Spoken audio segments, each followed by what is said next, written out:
더 24절까지 말씀 통해서 마음의 방향이 눈을 결정한다 라는 제목으로 말씀 함께 나눕니다. 의심암기라는 사자성어가 있습니다. 의심암기, 이 문자의 뜻만 보면 의심을 품으면 없던 귀신도 생긴다 라는 의미입니다. 이걸 풀어서 설명하면 마음에 어떤 생각을 품느냐에 따라 세상을 보는 눈이 달라질 수 있다는 뜻입니다. 의심암기, 이 사자성어에 얽힌 일화가 있습니다. 어떤 사람이 아끼던 도끼를 잃어버렸습니다. 누군가 훔쳐간 게 틀림이 없다는 생각이 들자 이웃집 아이가 수상쩍게 보였습니다. 그 아이의 행동을 유심히 살펴볼수록 의심은 더 커져갔지요. 길에서 마주치면 그 아이가 슬금슬금 피하는 것 같았고 안색이나 말투 모두 의심스럽게 보였습니다. 아무래도 내 도끼를 훔쳐간 놈은 저놈이 분명해. 이렇게 굳게 믿고 있던 어느 날 문득 얼마 전 나무하러 갔다가 도끼를 산에 놓고 온 일이 생각났습니다. 급히 산으로 달려가 보니 도끼는 그 자리에 그대로 놓여 있었지요. 도끼를 찾아 들고 집으로 돌아온 그 사람은 다시 이웃집 아이를 바라보았습니다. 그런데 신기하게도 아이의 태도가 이전과 완전히 달라 보였습니다. 말과 행동, 어디를 봐도 의심스러운 구석이 하나도 보이지 않았습니다. 사실 아이의 행동은 바뀐 적이 없었습니다. 달라진 것은 아이를 바라보는 사람의 마음 상태였습니다. 마음의 의심을 품고 볼 때에는 도둑처럼 보였지만 의심이 사라졌을 때에는 지극히 평범하고 순수한 아이로 보인 것입니다. 이렇게 마음에 무엇을 품느냐에 따라 상대를 보는 눈은 달라질 수 있습니다. 이런 모습이 우리의 일상에서도 쉽게 나타납니다. 누군가를 미워하는 마음이 생기면 그 사람이 하는 일은 무엇이든지 미워 보일 때가 있습니다. 말투도 밉고 행동도 미워 보입니다. 밥 먹는 모습도 보기 싫고 심지어 아무것도 하지 않고 조용히 잠든 모습까지 미워 보입니다. 상대방이 정말 미움받을 만큼 큰 잘못을 해서가 아닙니다. 내 마음에 미움이 가득했기 때문입니다. 마음의 미움이 가득하다 보니 상대방의 좋은 모습은 보이지 않고 미워할 만한 이유들만 눈에 보인 것입니다. 반대로 마음의 사랑이 가득하면 상대가 뭘 해도 사랑스럽습니다. 혀 짧은 소리를 내도 사랑스럽고 팔자걸음을 걸어도 예뻐 보입니다. 밥 먹다가 자주 흘려도 귀엽게 느껴지고 코 고는 소리마저 다정하게 들립니다. 상대방의 행동이 특별해서가 아닙니다. 내 마음에 사랑이 가득하기 때문입니다. 사랑이 가득하니 사랑할 수밖에 없는 이유들만 내 눈에 들어왔던 것입니다. 이렇게 마음 상태에 따라 세상을 보는 눈이 달라집니다. 우리 마음이 사랑을 향하느냐 아니면 우리 마음이 미움을 향하느냐에 따라서 보이는 것이 달라지는 것입니다. 그러나 이 마음 상태가 시선을 결정한다는 이 사실은 영적인 영역에 이를 때에는 매우 치명적인 문제를 야기할 수도 있습니다. 민수기 13장에 나오는 12정탐꾼 이야기가 대표적인 예입니다. 하나님께서는 분명 가나안 땅의 민족을 몰아내고 그 땅을 이스라엘 백성에게 주시겠다고 약속하셨습니다. 그런데 이스라엘 백성은 이 부정적인 보고를 늘어놓는 10명의 정탐꾼 말에 마음을 빼앗겼습니다. 우리는 능히 올라가서 그 백성을 치지 못하리라. 그들은 우리보다 강하니라. 이 말을 듣는 순간 백성들의 마음은 불신과 의심으로 가득 찼고 그 결과 보이는 것이 달라지기 시작했습니다. 축복의 땅인 가나안 땅은 거주민을 삼키는 악한 땅으로 보였고 거대한 가나안 민족 앞에서 자신들의 처지를 메뚜기에 비교하며 비하하는 모습까지 보였습니다. 하나님께서 세워주신 지도자 모세는 자신들을 광야에서 죽이려는 원수로 여겼으며 가나안 족속과 싸워보기도 전에 이미 자신들의 처자식이 죽거나 포로로 잡혀갈 것이라고 믿어버렸습니다. 눈에 보이는 모든 것이 부정적으로 보인 것입니다. 여호수아와 갈렙이 하나님께서 함께 하시면 능히 이길 수 있다고 외쳤지만 아무런 소용이 없었습니다. 이미 마음에 불신과 의심이 가득했기 때문입니다. 결국 이 일로 인해 이때의 백성들은 모두 가나안 땅에 들어가지 못하는 결과를 낳았습니다. 왜곡된 마음이 영적인 눈을 어둡게 해서 빚어진 비극적인 결과였습니다. 우리의 신앙생활도 마찬가지입니다. 은혜 충만한 사람은 모든 상황 속에서 감사의 조건을 발견합니다. 성령 충만한 사람은 모든 것에 만족하며 세상 모든 것을 은혜의 눈으로 바라봅니다. 만나는 사람마다 예뻐 보이고 모든 봉사가 즐겁게 느껴집니다. 세상을 보는 눈이 이토록 은혜롭게 변한 이유는 그 사람의 환경이 완벽해서가 아닙니다. 마음에 기쁨이 충만해졌기 때문입니다. 하지만 마음에 불만이 가득하고 비뚤어진 사람은 모든 일이 불평코이로 보이고 만나는 사람마다 내 인생의 그 사람은 걸림돌처럼 느껴집니다. 매사에 원망을 쏟아내는 이유는 그 사람의 환경이 열악하거나 부족해서가 아닙니다. 마음이 은혜로 충만하지 않기 때문입니다.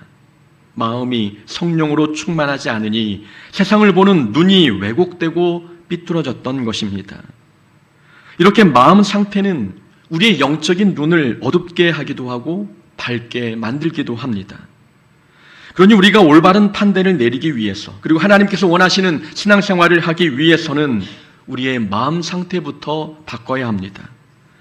환경이 바뀌고 상대방이 변하더라도 내 마음의 방향이 하나님을 향하지 않으면, 내 마음이 믿음의 방향을 향하지 아니하면 우리는 언제나 왜곡된 눈으로 세상을 보게 될 것이고, 그러면 우리는 계속해서 잘못된 판단을 내리게 될 것입니다.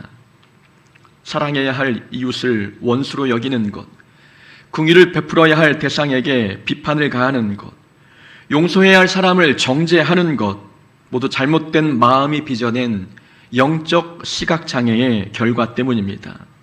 세상과 사람을 왜곡되게 바라보는 근본적인 이유, 그것은 환경의 문제가 아니라 내 마음이 하나님을 향하지 않았기 때문입니다.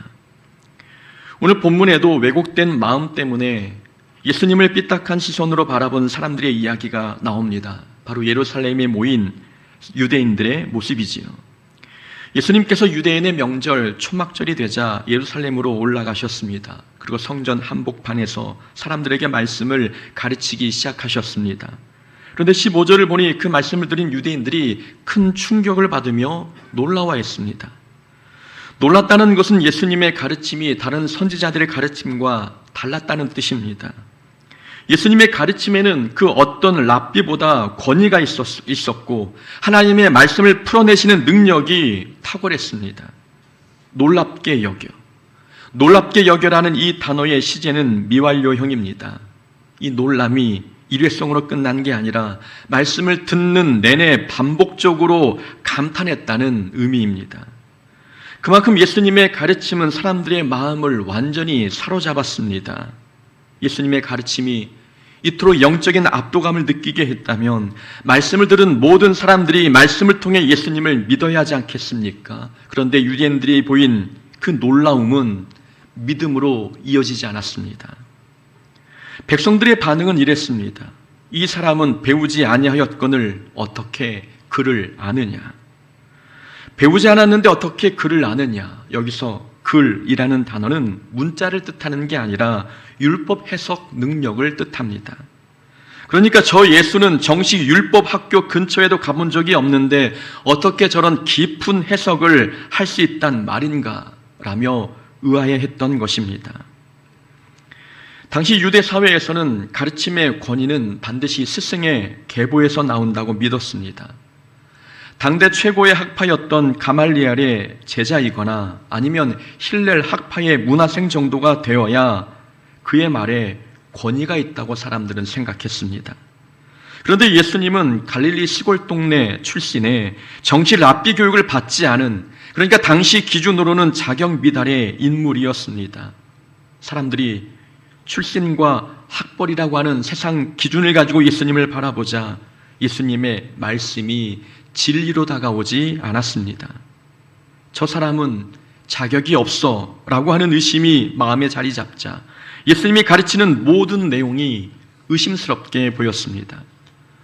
성전을 헐면 3일 만에 세우겠다는 말씀도, 안식일에 베데스다 못과에 38년 된 병자를 고치신 사건도, 그리고 자신을 생명의 떡이라고 소개하신 예수님의 가르침도 사람들이 듣기에는 모두 비정상적으로 들렸습니다. 결국 유대인들이 내린 결론은 예수님은 신성 모독자이며 귀신 들린 자라고 하는 결론이었습니다. 이런 모습이 의심 암귀의 전형적인 모습이지 않습니까? 예수님의 외적 자격을 의심하는 바람에 예수님을 메시아로 인정하지 못하고 귀신 들린 자로 취급해버렸던 것입니다. 하지만 우리가 눈여겨볼 부분은 유대인들이 예수님의 가르침을 믿지 않은 진짜 이유가 무엇인가 하는 점입니다. 예수님이 자경비달이어서, 예수님의 스펙이 부족해서, 예수님이 권위 있는 율법학자의 제자가 아니어서, 그래서 예수님의 가르침을 진리로 받아들이지 않았던 것인가? 표면적으로는 그런 이유 때문으로 보이지만 진짜 이유는 유대인들은 처음부터 말씀에 순종할 생각이 없었기 때문입니다. 유대인들의 마음은 처음부터 하나님의 말씀에 순종할 생각이 없었습니다. 19절입니다. 모세가 너희에게 율법을 주지 아니하였느냐? 너희 중에 율법을 지키는 자가 없도다. 유대인들은 율법을 소중하게 여겼지만 정작 그 율법은 지키지 않았습니다. 17절에서도 말씀하고 있습니다. 사람이 하나님의 뜻을 행하려 하면 이 교훈이 하나님께로부터 왔는지 내가 스스로 말함인지 알리라. 이 17절의 말씀을 쉽게 풀어보면 이런 뜻입니다. 너희가 진심으로 하나님의 말씀에 순종하려는 마음을 품었다면 내 가르침이 하나님께로부터 온 진리라는 것을 대번에 알았을 것이다. 그러나 너희에게 순종할 마음이 전혀 없기에 내 전하는 말을 그저 학벌 없는 자의 하찮은 이야기로 치부해버린 것이다 라는 뜻입니다. 유대인들이 예수님의 놀라운 가르침을 듣고 믿음에 이르지 못한 이유, 그건 예수님의 기준 미달의 학벌 때문이 아니었습니다. 하나님의 말씀에 순종할 마음이 없는 그 불순종 때문이었습니다. 마음의 방향이 순종을 향하지 않으니 예수님을 바라보는 이 영적 눈이 왜곡되었던 것입니다. 예수님은 모든 사람들이 보는 앞에서 물로 포도주를 만드셨습니다. 오병이의 기적을 베푸셨고 풍랑이는 바다 위도 걸으셨습니다.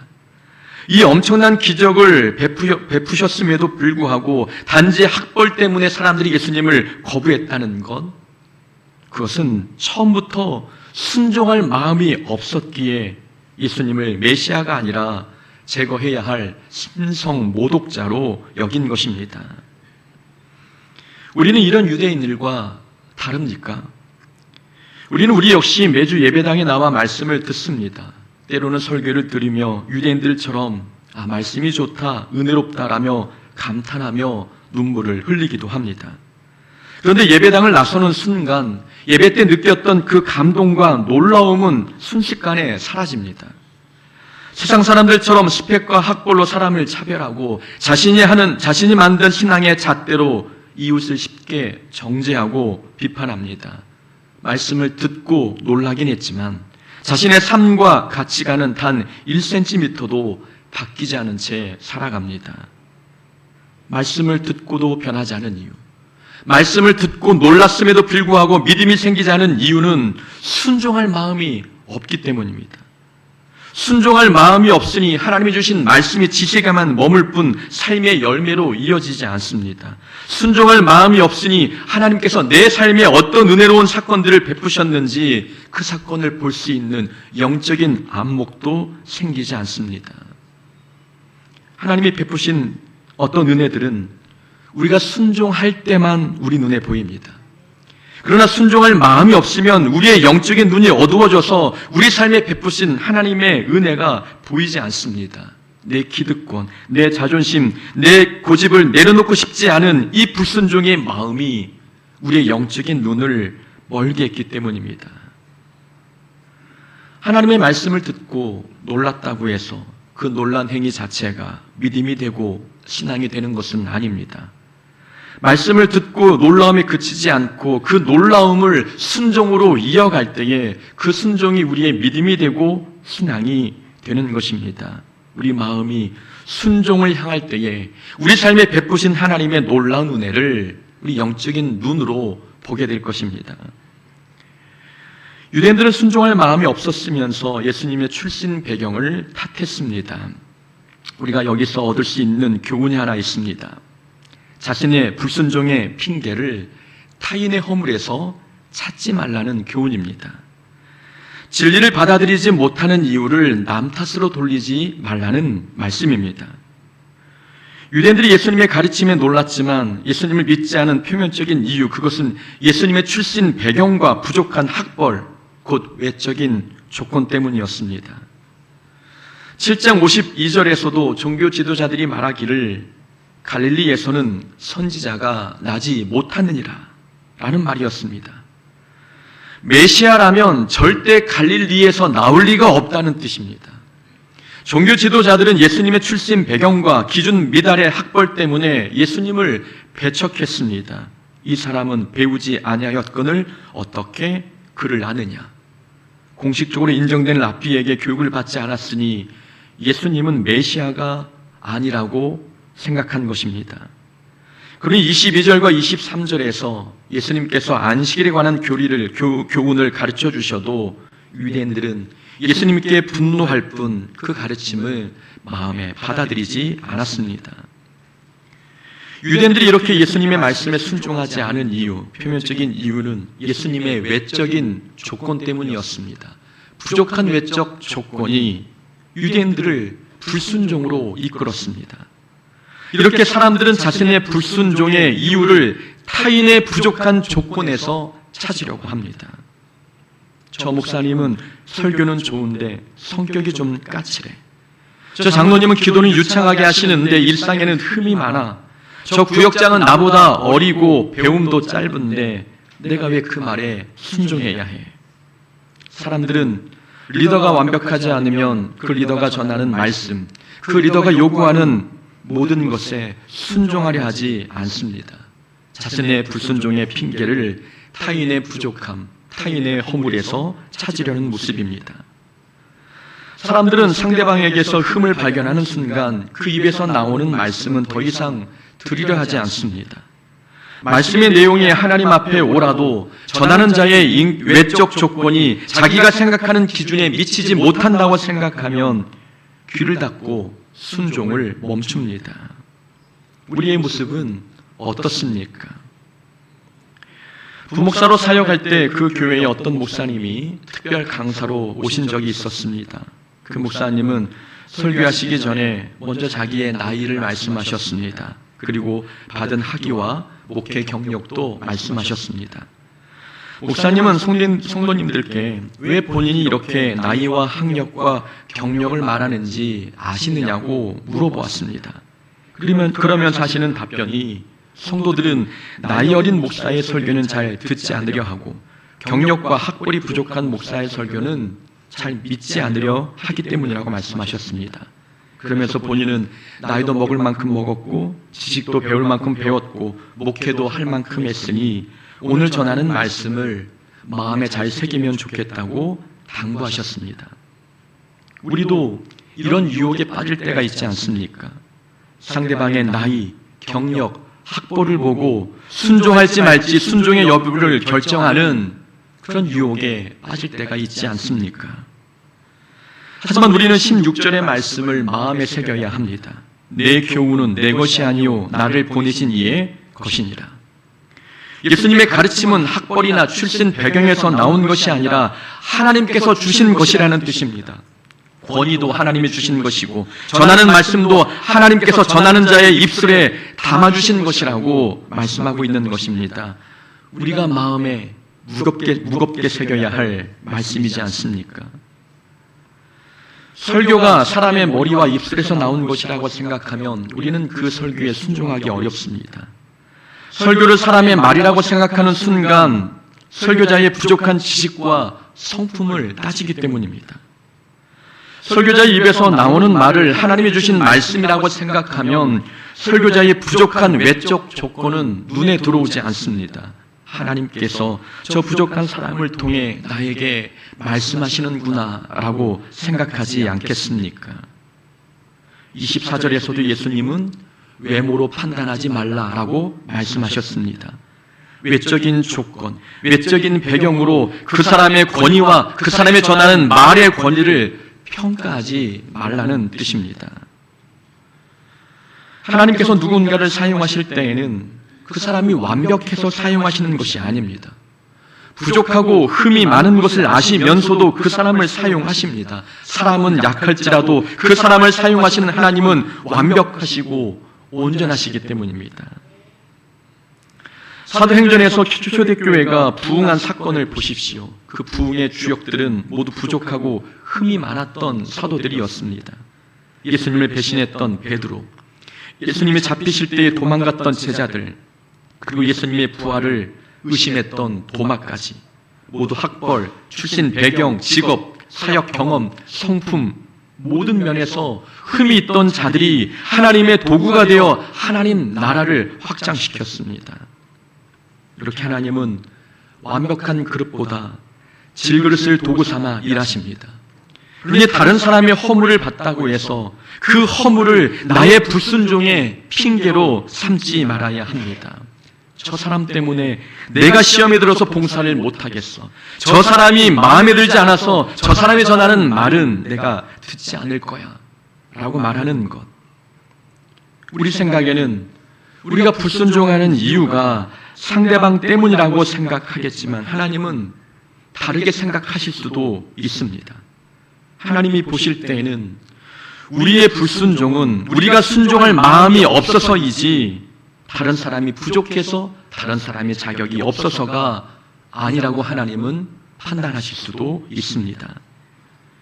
그러니 불순종의 핑계를 상대방의 부족함에서 찾으려 하지 말고 상대방의 모습이 어떠하든 하나님 앞에서 순종하기 위해 힘쓰고 애써야 합니다.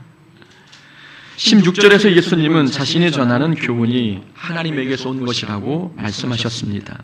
그러나 유대인들은 그 예수님의 가르침이 정말 하나님에게서 온 것인지 아니면 사람에게서 온 것인지 알지 못했습니다. 여러분 이상하지 않습니까? 유대인들은 율법을 아주 잘 알고 있는 사람들이었습니다. 율법의 조항을 하나하나 꿰뚫고 있었으니 배움의 깊이로 따지면 유대인들이 당대 최고였습니다. 그런데 그들은 예수님의 가르침을 전혀 이해하지 못했습니다. 예수님의 가르침이 율법에서 완전히 벗어난 가르침도 아니었고 오히려 율법의 정신을 잘 풀어서 가르쳐 주신 것인데 배움의 깊이가 깊은 유대인들은 예수님의 가르침을 제대로 깨닫지 못했습니다. 이유는 앞에서 말씀드린 것처럼 순종할 마음이 없었기 때문입니다. 순종할 마음이 없으니 진리를 깨닫지 못했습니다. 17절입니다. 사람이 하나님의 뜻을 행하려 하면 이 교훈이 하나님께로부터 왔는지 알리라. 설명드린 것처럼 하나님의 뜻에 순종하려고 했다면, 순종할 마음이 있다면 이 교훈이 하나님에게서 온 것인 줄 알았을 것이라는 뜻입니다. 그러나 순종할 마음이 없었기에 이 교훈의 출처와 의미를 깨닫지 못했다고 말씀하신 것입니다. 순종이 얼마나 중요한지를 가르쳐주고 계시는 구절입니다. 우리가 영적인 분별력을 갖는 것, 그리고 진리를 깨닫는 것, 그것은 배움의 깊이가 결정하는 게 아니라 순종의 깊이가 결정하는 것입니다. 성경 지식이 많다고 해서 영적 분별력이 좋아지는 것이 아닙니다. 배움의 깊이가 분별력을 보장하지 않습니다. 영적 분별력과 진리를 깨닫게 하는 것은 순종의 깊이이지 배움의 깊이가 아닙니다. 영적 분별력이 배움의 깊이에 달려 있다면 누구보다 유대인들 그리고 당대 종교 지도자들이 분별력이 더 좋아야 합니다. 그들은 율법을 달달 외우고 다니는 사람들이었기 때문에 예수님이 가르쳐주신 모든 말씀이 깨달아지고 지식과 지혜와 분별력이 있어야 합니다. 그런데 그들은 예수님의 가르침을 이해하지 못했고 예수님을 메시아로 알아보지도 못했습니다. 말씀의 지식이 풍부함에도 불구하고 말입니다. 유대인들의 지식이 풍부했음에도 불구하고 영적으로 무지했던 이유는 배움은 있었지만 행하려는 순종의 마음이 없었기 때문입니다. 하나님의 말씀은 배워서 아는 게 아니라 순종을 통해 아는 것입니다. 17절 하나님의 뜻을 행하려 하면 이 교훈이 하나님께로부터 왔는지 알리라. 진리를 깨닫는 비결은 배움 때문이 아니라 순종 때문입니다. 진리를 깨닫기 위해서라면 배움이 먼저가 아니라 순종이 먼저임을 말씀하는 것입니다. 세상의 학문은 배우면 이해가 되고 깨닫게 됩니다. 그러나 하나님의 말씀은 먼저 순종해야 그 말씀의 깊이와 의미를 깨닫게 됩니다. 그렇게 진리는 머리로 분석해서 아는 게 아니라 순종을 통해 경험하는 것입니다. 예수님께서는 우리에게 70번씩 7번이라도 용서라고 말씀하셨습니다. 용서에는 한계가 없다는 말씀이지요. 우리는 이 말씀을 들으면 어떤 기분이 듭니까? 혹 마음에 거부 반응이 일지 않습니까? 거부 반응이 용서에 대한 말씀에 대하여 거부 반응이 일어나는 이유는 우리 마음에 용서하고 싶지 않은 미운 사람이 있기 때문입니다. 그 사람을 용서하면 지는 것 같고 용서해줬다가 똑같은 상처를 또 받을 것 같아서 그래서 용서라는 말씀이 이해되지 않고 이 말씀이 어찌 은혜의 말씀인지 깨닫지 못할 때가 있습니다. 그러나 용서라는 이 말씀은 용서해본 사람만이 그 말씀의 진정한 의미를 깨닫습니다. 용서해본 사람은 용서가 상대방을 위한 것이 아니라 나를 위한 것임을 알게 됩니다. 용서하면 상대방에게 자유를 주는 것 같아서 내가 억울해진다고 생각했는데 직접 용서라 하라는 말씀에 순종해 보니 그 사람에게 묶여있던 내 마음이 사슬에서 풀려나는 것을 경험하게 됩니다. 용서할 때 찾아오는 이 자유함이 내 마음을 미움에서 억울함에서 모두 해방시켜 줍니다. 이것은 용서라는 말씀에 순종하지 아니하면 절대 깨달을 수 없는 진리입니다. 이렇게 하나님의 말씀에는 순종을 해야 깨닫는 것이 훨씬 더 많습니다.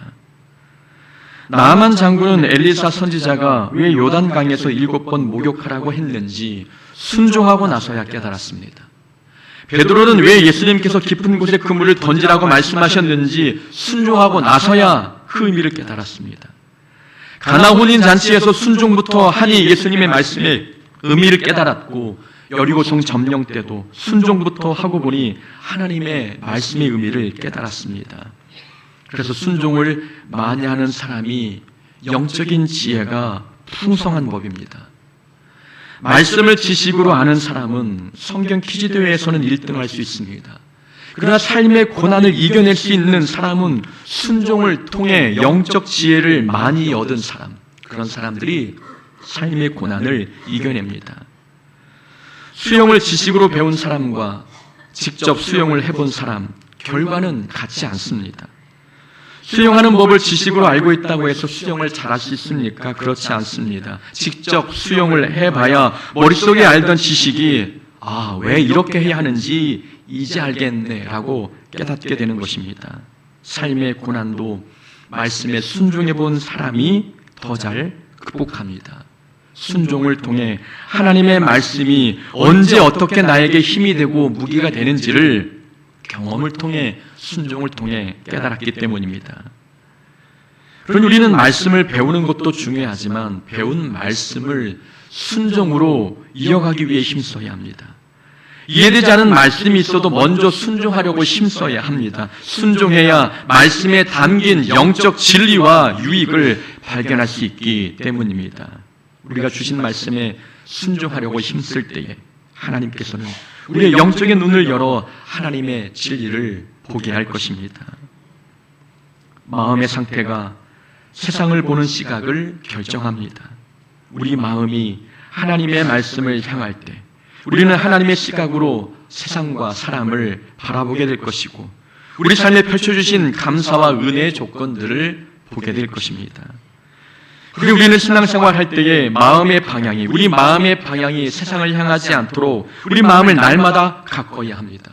이 마음을 가꾸기 위해, 바르게 가꾸기 위해 불순종의 핑계를 상대의 허물에서 찾지 말고 또 순종을 통해 영적 지혜를 마음에 쌓는 우리의 신앙이 될 수 있어야 합니다.